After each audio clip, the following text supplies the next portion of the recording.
Yes dear students, बच्चे class 12 unit 3 हमने start किया कंप्यूटर साइंस का जेके बोस।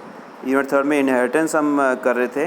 तो कंसेप्ट ऑफ इनहेरिटेंस हमने लास्ट वीडियो में किया था और ये अब सेकंड पॉइंट है इसमें, base class and derived class.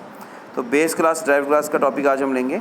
अब देखिए base class, base class is class in object oriented programming language, जिसको शॉर्ट में ऊप्स बोलते हैं। ऊप्स हम पढ़ चुके हैं पहले। तो ऊप्स में एक क्लास है। Base class is a class, एक ऐसी क्लास होती है from which other classes are derived, जिससे बाकी क्लासेस बनाई जाती हैं। ठीक है।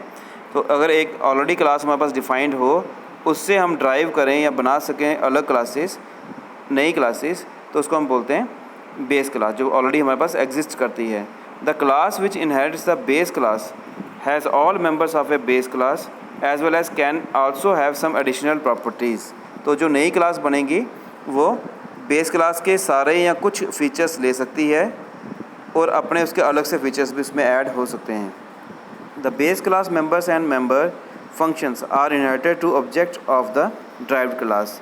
तो बेस क्लास के जो मेंबर होते हैं और मेंबर फंक्शन होते हैं, मेंबर का मतलब डाटा मेंबर, जैसे इंट एक्स लिखते हो, रोल नंबर, क्लास, इस तरह से आपके जो डाटा मेंबर्स होते हैं वो सब बेस क्लास के, और बेस क्लास के मेंबर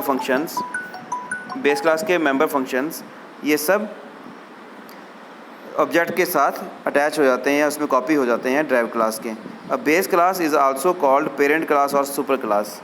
तो base class is also called parent class, इसका दूसरा नाम है पेरेंट क्लास और एक और नाम है सुपर क्लास। तो कभी एग्जाम में आ जाए पेरेंट क्लास क्या होती है या सुपर क्लास क्या होती है, तो कन्फ्यूज़ नहीं होना, वो बेस क्लास का ही क्वेश्चन होगा। तो base class, parent class, super class, ये सारे सेम है। नेक्स्ट इसका पार्ट है derived class, a class that is created from an existing class. ऐसी क्लास जो ऑलरेडी एक क्लास बनी हो उससे ड्राइव की जाए, उससे क्रिएट की जाए, उससे फीचर्स ले लिए जाएं और एक नई क्लास बना दी जाए। The derived class inherits all members and member functions of a base class. तो ड्राइव्ड क्लास क्या करती है, जो बेस क्लास है उससे इनहेरिट करती है। इनहेरिट क्या होता है, जैसे आपकी एग्जांपल दूं मैं, अगर आप दादू का कोई घर है वो पापा को मिलता है और वही घर आगे पोते को मिल जाता है, तो इसको इनहेरिटेंस बोलते हैं। इनहेरिट उत्तराधिकार। वैसे ही क्लासेस में भी होता है कि एक क्लास के एलिमेंट्स दूसरी क्लास को मिलते हैं, दूसरे के तीसरी को भी मिल सकते हैं। जो पहली क्लास ऑलरेडी एग्जिस्ट करती है इसलिए उसे पेरेंट क्लास भी बोलते हैं, और ड्राइव्ड क्लास को चाइल्ड क्लास भी बोलते हैं, क्योंकि वो पहली पेरेंट क्लास से डाटा मेंबर्स और मेंबर फंक्शंस को ले सकते हैं। The derived class can have more functionality with respect to the base class. तो ड्राइव्ड क्लास में क्या होगा, और ज़्यादा एक्स्ट्रा फंक्शंस भी ऐड इसमें कर सकते हैं। And can easily access the base class. वो अपने एलिमेंट्स तो एक्सेस कर ही सकता है, रीड राइट कर ही सकता है, लेकिन पेरेंट क्लास के या सुपर क्लास के भी एलिमेंट्स और फंक्शंस एक्सेस कर सकता है। Derived class is also called a child class और सब क्लास। तो उसका नाम तो आप देख लीजिए, तीन नाम है यहाँ पर, चाइल्ड क्लास, सब क्लास और ड्राइव्ड क्लास, तीनों नाम है ड्राइव्ड क्लास के। और पेरेंट क्लास का मैंने बताया बेस क्लास और सुपर क्लास भी बोलते हैं, ये ध्यान रखना। अब इसका सिंटैक्स देख लो। सिंटैक्स का हमारा रूल है, कैसे हम इसको कंप्यूटर के अंदर टाइप करेंगे, कैसे लिखेंगे, उसकी रूलिंग है। तो क्लास सबसे पहले कीवर्ड लिखना है, उसके बाद आपने बेस क्लास कोई भी नाम लिख सकते, स्टूडेंट, एम्प्लॉय, कुछ भी लिख सकते हो बेस क्लास की जगह, लेकिन मैंने यहाँ पर एग्जांपल लिया बेस क्लास की। तो क्लास, बेस क्लास लिखेंगे, जो क्लास टैग नेम होता है या क्लास नेम होता है, आगे उसकी करली ब्रेसेस लगेंगे, करली ब्रैकेट जो होती है, उसके बाद आप देखिए मेंबर्स और डाटा मेंबर्स और मेंबर फंक्शंस, ये सब उसकी बॉडी में हम लिख देते हैं। इसका बेस क्लास का काम यहाँ ख़त्म हो गया, यहाँ पर हमने डिफ़ाइन कर दिया। उसके बाद हम देखते हैं क्लास ड्राइव्ड बनानी है। जो चाइल्ड क्लास या ड्राइव्ड क्लास हम बनाएंगे, उसका लिखने का सिंटैक्स क्या है, देखिए बिल्कुल क्लास की तरह ही बनेगा, लेकिन क्लास ड्राइव्ड क्लास लिखेंगे। उसके बाद सबसे इंपॉर्टेंट बच्चे ये है, ये कॉलन लिखा है, आप देखिए बीच में कॉलन लिखा है, जो 2 डॉट्स होते हैं, कॉलन, आगे पब्लिक लिखा है, बेस क्लास लिखा है।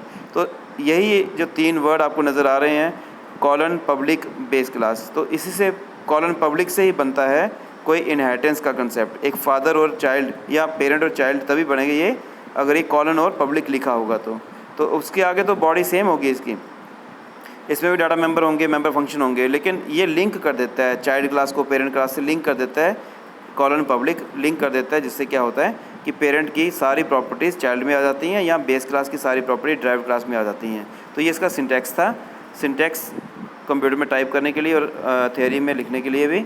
इसके बाद आ गया बच्चे difference between base class and derived class. तो बेस क्लास के कुछ पॉइंट्स हैं, 4 पॉइंट, और उन्हीं के कंपैरेटिव स्टेटमेंट यहाँ दी हुई है।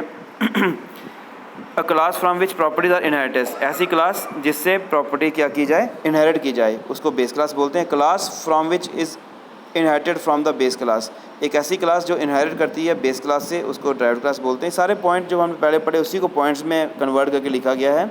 It is also known as parent class, super class, मैंने पहले ही पढ़ाया। और अगर ड्राइव्ड के नीचे हम लिखें कॉलम में तो it is also known as child class और सब क्लास। तो इट कैन नॉट इनहेरिट, जो पेरेंट क्लास है या बेस क्लास है वो इनहेरिट नहीं कर सकती है, लेकिन ड्राइव्ड क्लास इनहेरिट कर सकती है, इट कैन इनहेरिट। तो ये पॉइंट हो गया इसका। Properties and methods of derived class, तो ये मैंने पहले भी डिस्कस किया है, पॉइंट्स में भी आ गया। और सिंटैक्स में बता दिया आपको कि बेस क्लास के आगे कोई कॉलन और पब्लिक वर्ड नहीं लिखा जाता, लेकिन ड्राइव्ड क्लास में विजिबिलिटी मोड जो पब्लिक होता है, विजिबिलिटी एक्सेस मोड होता है, तो एक्सेस मोड कॉलन के साथ लिखा जाता है। ये डिफरेंस है, 4 पॉइंट्स।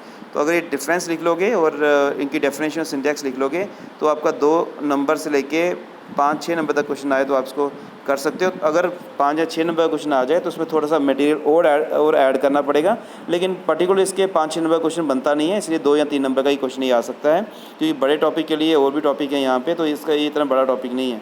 तो जितने 4 पेजेस दिए हैं तो उसमें 2-3 नंबर के क्वेश्चन अटैम्प्ट आराम से हो जाएंगे। तो आप अपने से भी ट्राई करिए, गूगल और यूट्यूब पे सर्च करिए और अपने नोट्स और ऐड कर दीजिए। ओके बच्चे।